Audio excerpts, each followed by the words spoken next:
Assalamualaikum warahmatullahi wabarakatuh. Sahabat Tukiem. Seorang ibu yang berjuang sekuat tenaga, bukan untuk hidup nyaman, tapi sekadar bertahan. Siti, seorang wanita yang dikhianati oleh darah dagingnya sendiri, dipaksa meninggalkan rumah bersama ayahnya yang renta dan anak kecil yang tak tahu apa-apa. Di tengah hutan liar, tanpa bekal, tanpa harapan, mereka dihadapkan pada pilihan hidup atau mati. Tapi satu hal pasti, cinta seorang ibu tidak pernah menyerah. Apa yang akan ia lakukan ketika seluruh dunia seolah melawannya? Sebelum memulai cerita, saya mohon keikhlasannya untuk subscribe, like, dan tulis sholawat Nabi pada kolom komentar, agar menjadi bukti kecintaan kita terhadap beliau. Saya doakan semoga Anda diberi rizki yang lancar. Di sebuah desa kecil yang sunyi, hidup seorang ibu muda bernama Siti bersama anak laki-lakinya, Rudi, dan ayahnya yang sudah tua, kakek tua. Kehidupan mereka sederhana, namun penuh kebahagiaan. Siti bekerja keras untuk menjaga keluarganya, meskipun keadaan tidak selalu berpihak padanya. Kakek tua yang semakin renta, membutuhkan perhatian ekstra, sementara Siti berjuang untuk memenuhi kebutuhan mereka sehari-hari. Meskipun hidup keras, Siti selalu tersenyum untuk anaknya dan tidak pernah mengeluh. Namun, ia merasakan beban yang semakin berat di pundaknya. Suatu hari, suami Siti yang semula bekerja di kota pulang dengan wajah yang suram. Ia mengungkapkan keputusan mengejutkan yang menghancurkan hati Siti. Ia tidak ingin hidup bersama lagi. Tanpa penjelasan yang jelas, suaminya pergi begitu saja, meninggalkan Siti dan keluarga mereka yang kecil. Keputusan ini membuat Siti merasa terpuruk. Namun ia berusaha untuk tetap kuat demi Rudi dan kakek tua. Meskipun hatinya hancur, Siti tahu ia harus melanjutkan hidup. Perjuangan seorang ibu untuk keluarganya dimulai dari sini. Matahari baru saja terbenam ketika Siti merasakan perubahan yang mencurigakan di rumahnya. Suasana yang biasanya hangat dan penuh kebersamaan, kini terasa dingin dan penuh ketegangan. Siti sedang duduk di ruang tamu kecil mereka bersama Rudi dan kakek tua, sementara suaminya, yang dulu selalu menjadi pilar keluarga, tampak gelisah. Namun, ada sesuatu yang berbeda pada hari itu. Sesuatu yang membuat Siti merasa ada badai yang akan datang. Pagi itu, suaminya mengungkapkan hal yang mengejutkan. Ia berbicara dengan nada yang keras, matanya tak lagi terlihat penuh kasih seperti dulu. "Sudah cukup, Siti. Aku tidak tahan lagi dengan semua ini," ujar suaminya, dengan suara yang tegas dan tajam. Siti terdiam, tak mengerti apa yang sedang terjadi. Ia menatap suaminya dengan penuh kebingungan. Suaminya melanjutkan, "Kakek itu semakin tua, Rudi sudah mulai besar dan butuh banyak perhatian. Aku tidak sanggup lagi hidup dalam kekurangan ini. Aku ingin hidup yang lebih baik, Siti." Kata-katanya seperti sebuah tamparan keras yang menghantam hati Siti. Siti mencoba menjelaskan, meski suara hatinya sudah mulai tenggelam dalam kepedihan. "Tapi, kita sudah berjuang bersama. Kakek juga bagian dari keluarga ini, Rudi membutuhkan kita semua," katanya dengan mata berkaca-kaca. Namun, kata-kata itu tak mampu merubah keadaan. Suaminya sudah membuat keputusan. "Jika kamu tidak bisa mengerti, maka kalian harus pergi," seru suaminya dengan marah. Kakek tua yang sejak tadi terdiam, mengusap-usap tangannya yang mulai kaku, mencoba untuk memahami apa yang sedang terjadi. Siti merasa dunia seakan runtuh di hadapannya. Keputusan yang tak terduga datang begitu saja. Suaminya, yang kini tampak tak lagi peduli dengan keadaan, menyuruh mereka untuk pergi dari rumah. "Kamu dan kakek itu mengganggu hidupku. Aku sudah lelah dengan semuanya," tambahnya, wajahnya semakin keras. Siti tak bisa menahan air matanya lagi. Ia hanya bisa menggenggam tangan Rudi erat, mencoba meyakinkan dirinya bahwa ini semua hanyalah mimpi buruk. Pagi itu, tanpa ampun, suaminya mengemas barang-barang mereka dalam waktu singkat. Siti hanya bisa menatap hampa, tidak tahu harus berbuat apa. Tidak ada penjelasan lebih lanjut, tidak ada kata maaf atau pertanyaan mengapa. Suaminya, dengan dingin, menyuruh mereka pergi ke hutan. Sebuah keputusan yang tak pernah ia bayangkan akan terjadi dalam hidupnya. Suaminya yang dulu penuh cinta, kini berubah menjadi sosok yang tega membuang keluarganya begitu saja. Pergilah ke hutan, atau aku akan menelantarkan kalian di sini. Ini satu-satunya jalan yang tersisa, katanya sambil mengarahkan mereka keluar dari rumah, tanpa peduli dengan tangisan dan permohonan Siti. Rudy yang masih kecil, hanya bisa menangis dan meronta, tidak memahami apa yang terjadi. Ibu, kenapa kita harus pergi? Apa salah kita? Tanya Rudy dengan suara kecil, tangisannya semakin keras. Siti mencoba menenangkan Rudy, meskipun hatinya pun teriris. Sabar, sayang. Kita akan baik-baik saja. Kita harus tetap kuat, jawabnya sambil mengusap kepala Rudy. Dengan hati yang penuh kesedihan, Siti dan kakek tua akhirnya diusir dari rumah mereka. Mereka hanya diberi sedikit bekal, tanpa perlindungan yang cukup. Suaminya, yang tak lagi ia kenal, menutup pintu rumah mereka dengan dingin, meninggalkan mereka di luar tanpa belas kasihan. Siti merasa seperti terlempar dari dunia yang ia kenal. Tak ada lagi pelukan suaminya, tak ada lagi kehangatan rumah itu. Mereka berjalan tanpa arah, terpaksa menuju ke hutan yang jauh dari desa. Siti tidak tahu kemana harus pergi, hanya mengikuti jalan setapak yang ada. Setiap langkah terasa semakin berat. Kakek tua yang sudah sangat lemah, berjalan perlahan dengan bantuan Siti. Rudy yang masih kecil, berjalan terhuyung-huyung, berpegangan erat pada tangan ibunya. Di tengah perjalanan, Siti merenung. Apa yang sebenarnya terjadi dengan suaminya? Mengapa ia tega membuang mereka begitu saja? Siti tidak pernah membayangkan hal ini. Mereka tidak lagi menjadi keluarga yang utuh. Keputusasaan menghantui hati Siti. Namun ia tahu bahwa ia harus bertahan hidup demi Rudy dan kakek tua. Hutan yang tampaknya damai, kini menjadi sangat menakutkan. Pohon-pohon besar berdiri tinggi, menyelimuti jalan yang semakin sempit. Tidak ada orang yang bisa mereka harapkan di sini. Hanya ada keheningan dan suara angin yang berbisik di antara pepohonan. Siti merasa dirinya seperti seorang yang hilang, yang tak tahu harus berbuat apa. Namun, di tengah kepedihan dan rasa kehilangan itu, Siti menyadari satu hal penting. Mereka harus bertahan. Meskipun mereka dibuang ke dalam hutan oleh orang yang seharusnya melindungi mereka, Siti tahu bahwa ia akan melindungi Rudy dan kakek tua dengan segenap kekuatan yang ia miliki. Dengan tekad yang semakin kuat, ia merangkul kedua orang yang paling ia cintai, siap menghadapi segala tantangan yang akan datang di hutan yang tak bersahabat ini. Perjuangan baru saja dimulai, dan Siti tahu bahwa ia harus lebih kuat dari sebelumnya. Hari demi hari, Siti terus berusaha bertahan hidup di tengah hutan yang liar. Meskipun ia mulai terbiasa dengan tantangan yang ada, mencari makanan, menjaga api tetap menyala, dan merawat kakek tua, perasaan takut selalu mengintai. Keheningan hutan yang sepi ternyata menyimpan banyak bahaya. Siti harus tetap waspada, meskipun tubuhnya lelah dan hati penuh kecemasan. Pada suatu pagi yang berkabut, Siti pergi keluar untuk mencari makanan. Kali ini ia berniat mencari akar-akaran dan buah-buahan di daerah yang sedikit lebih dalam ke dalam hutan.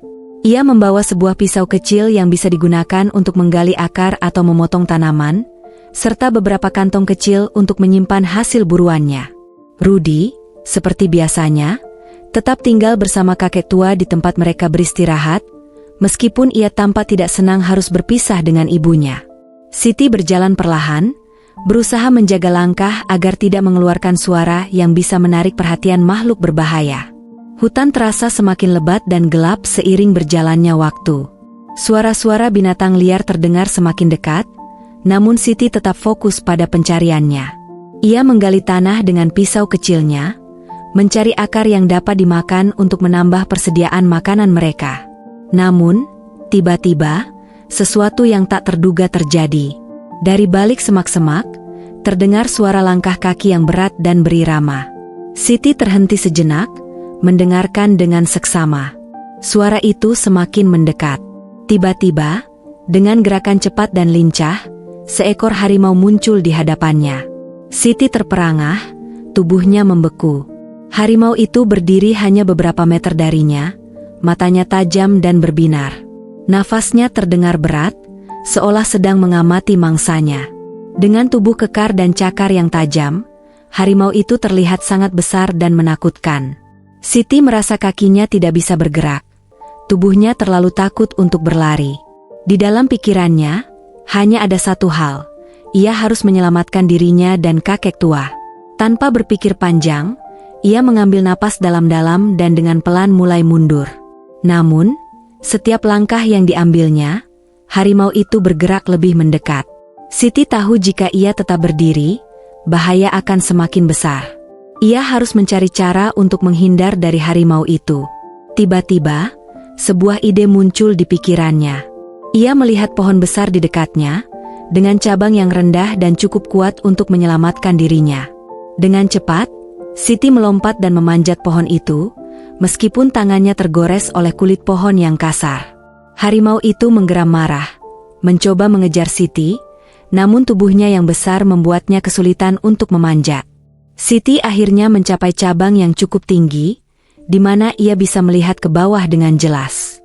Harimau itu masih di bawahnya, mengelilingi pohon dengan geramannya yang menggetarkan. Ia tidak tahu berapa lama harimau itu akan berada di situ, namun Siti tahu ia tidak bisa tinggal terlalu lama. Ia harus kembali ke tempat mereka beristirahat dan melindungi kakek tua serta Rudi.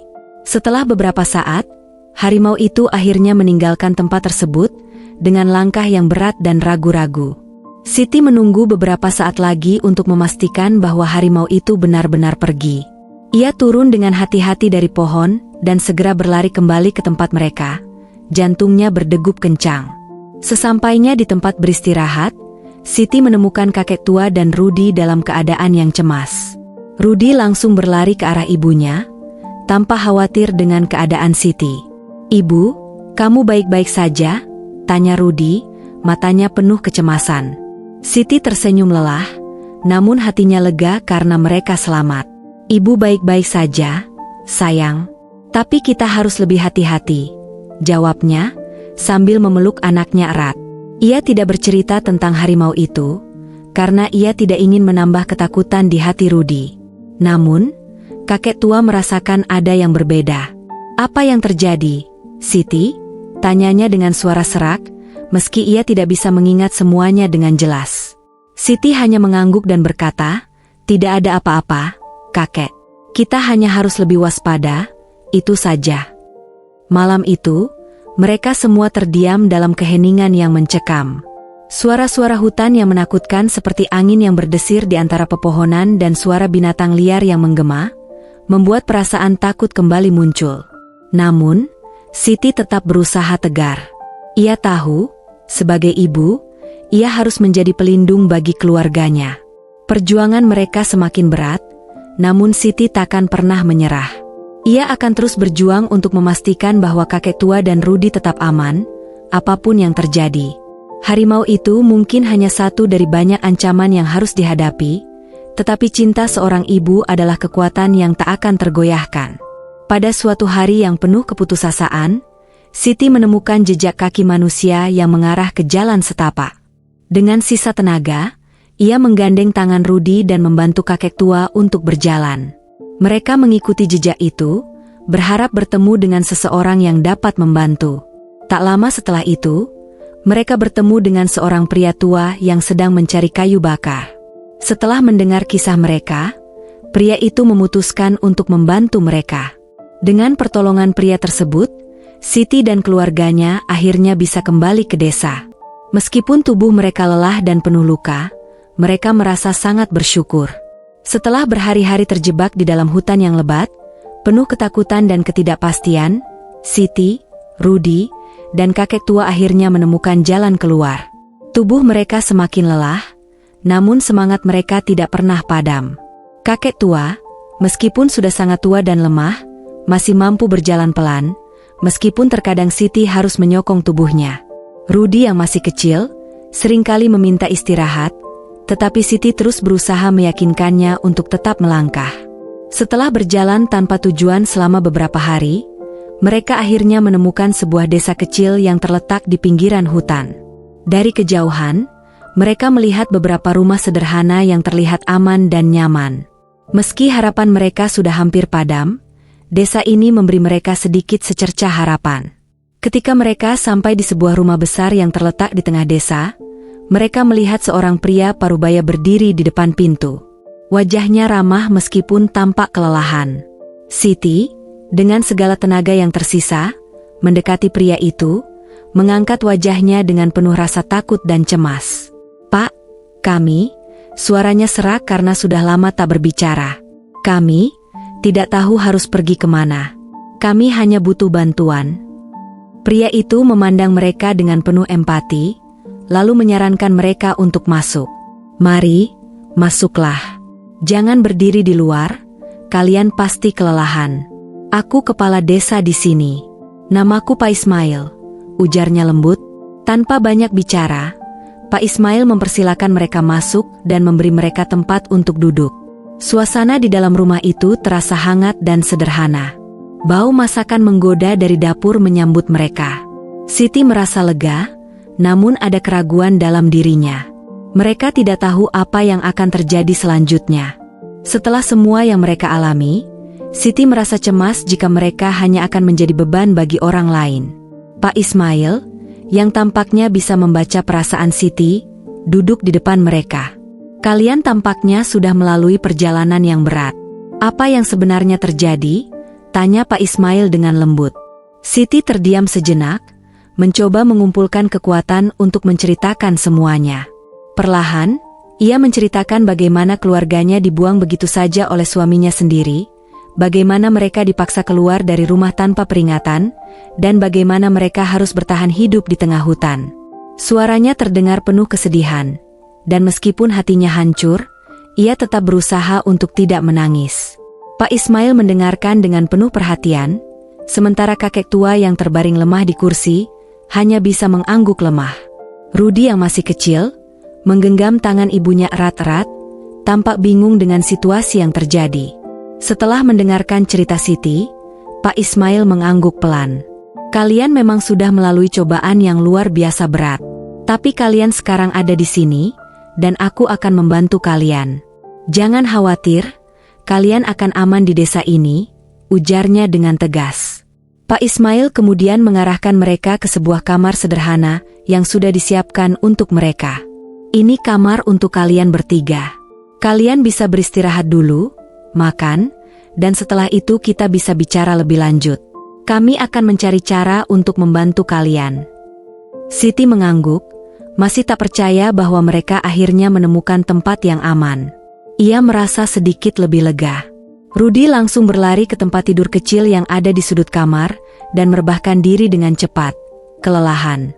Kakek tua juga tampak lebih tenang setelah duduk di kursi yang empuk, meskipun tubuhnya masih lemah. Pak Ismail kemudian membawa makanan ke dalam kamar mereka. Sebuah piring berisi nasi hangat dan sayur bening yang sangat sederhana. Namun bagi mereka, makanan itu adalah simbol dari harapan yang baru. Siti tersenyum lemah, berterima kasih kepada Pak Ismail meskipun masih merasa bingung dengan semua yang terjadi. "Terima kasih, Pak," ucapnya pelan. Setelah makan, Pak Ismail kembali menemui mereka di kamar. "Kalian boleh tinggal di sini sementara. Tidak perlu khawatir tentang apapun. Tapi kita perlu mencari solusi untuk masalah kalian. Di desa ini, kami saling bantu," katanya dengan senyum ramah. "Kami akan mencari cara agar kalian bisa mulai hidup kembali dengan tenang." Siti, meskipun masih merasa cemas, merasa sedikit lebih ringan. Untuk pertama kalinya sejak dibuang dari rumah, ia merasa ada secercah harapan. Di hutan, dia hampir kehilangan semuanya, tetapi kini mereka mendapatkan tempat untuk berteduh dan seseorang yang peduli. Pak Ismail kemudian memberi mereka waktu untuk beristirahat. Malam itu, untuk pertama kalinya, Siti tidur nyenyak tanpa rasa cemas yang menyelimuti hatinya. Ia tahu bahwa meskipun perjalanan hidup mereka belum selesai, setidaknya mereka tidak sendirian lagi. Namun, masalah tidak berhenti begitu saja. Siti menyadari bahwa tinggal di rumah kepala desa bukanlah solusi permanen. Mereka harus menghadapi kenyataan hidup yang baru. Apakah mereka akan diterima sepenuhnya oleh masyarakat desa? Bagaimana dengan masa depan mereka? Pertanyaan-pertanyaan itu masih mengganggu pikiran Siti, tetapi untuk sementara, ia memutuskan untuk fokus pada hari-hari yang lebih baik yang akan datang. Hari-hari berikutnya di rumah Pak Ismail terasa lebih baik. Meskipun hidup mereka penuh dengan tantangan, Siti mulai merasa bahwa mereka bisa bertahan dan memulai hidup baru, perlahan-lahan. Hari-hari berlalu di rumah kepala desa, namun Siti tidak bisa melepaskan bayangan akan apa yang telah terjadi. Setiap kali ia menatap Rudi, yang kini tumbuh dengan senyum ceria meski hidup mereka telah berubah total, hatinya dipenuhi rasa syukur yang mendalam. Kakek tua, meski tubuhnya semakin rapuh, masih bisa tersenyum dalam kehangatan yang akhirnya mereka temui kembali. Suatu malam, saat Siti duduk di teras rumah kecil yang mereka tempati sementara, ia memandang langit penuh bintang. Di sana, di bawah sinar rembulan, ia teringat pada malam-malam gelap di hutan, ketika mereka hampir kehilangan harapan, dan saat setiap langkah terasa seperti perjuangan terakhir. Namun, ia tahu, seiring berjalannya waktu, keberanian tidak pernah bisa dibunuh oleh apapun. Siti, suara lembut Pak Ismail terdengar di belakangnya, kami di desa ini akan selalu ada untuk kalian. Kalian bukan beban, kalian adalah keluarga. Siti menatap Pak Ismail, matanya berkaca-kaca. Ia tahu bahwa meskipun hidupnya tidak akan pernah sama lagi, ia masih memiliki alasan untuk terus berjalan. Rudi, kakek tua, dan dirinya sendiri. Bahkan setelah semua penderitaan, ia menemukan satu hal yang tak bisa dihancurkan, harapan. Terima kasih, Pak, jawab Siti dengan suara pelan. Karena di dunia ini, ternyata masih ada orang yang peduli. Di tengah ketidakpastian hidup, di tengah segala kegelapan yang pernah melingkupi mereka, Siti akhirnya memahami satu kebenaran yang paling penting. Cinta dan keberanian tidak akan pernah mati, bahkan ketika dunia terasa meninggalkan kita. Dan saat itulah ia tahu, selama mereka bersama, tak ada yang bisa memisahkan mereka lagi. Karena seorang ibu akan selalu berjuang, bahkan ketika dunia seakan membuangnya. Tamat. Jika kamu merasa terinspirasi oleh kisah ini, jangan lupa untuk like, subscribe, dan komen, untuk terus mendapatkan cerita-cerita inspiratif lainnya. Setiap cerita memiliki pelajaran berharga yang bisa menjadi pendorong semangat dalam hidup kita. Bagikan juga cerita ini kepada orang yang kamu sayangi, agar mereka bisa merasakan manfaat dari perjuangan dan kasih sayang yang tulus. Mari kita terus berbagi kebaikan dan saling mendukung dalam perjalanan hidup ini.